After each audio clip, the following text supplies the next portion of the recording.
Malaysia ni guys, kalau sebut tempat-tempat ataupun lokasi-lokasi seram, rasanya semua orang dah tahu di mana-mana. Highland Tower, Karat, ataupun beberapa lagi lah tempat-tempat ataupun hotel-hotel, mungkin juga rumah-rumah seperti Arwah Mona Fendi juga tersenarai antara lokasi-lokasi seram.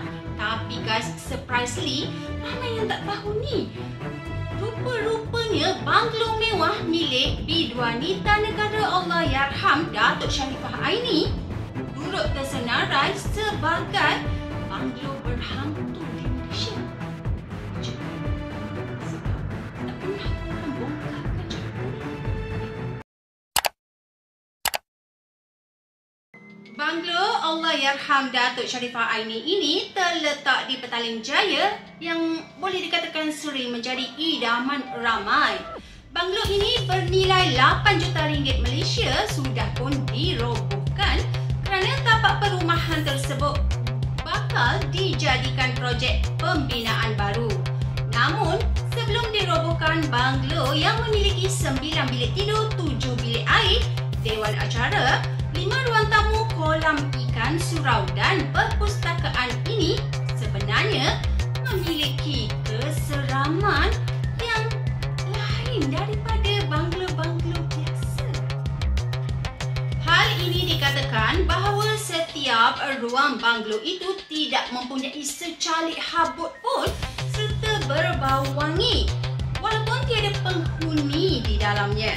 Menurut individu yang pernah masuk ke dalam rumah itu mengatakan semasa hayat beliau, kediaman tersebut sering dijadikan tempat anak-anak tahfiz mengadakan majlis ilmu.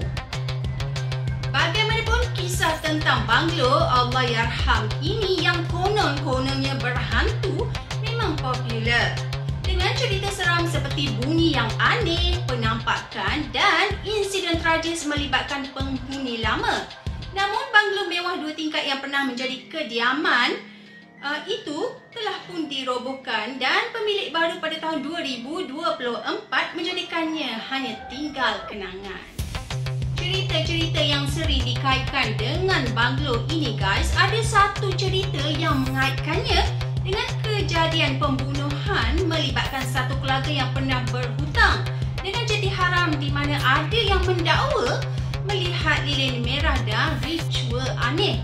Mungkin cerita ini sebelum Allahyarham membeli banglo tersebut.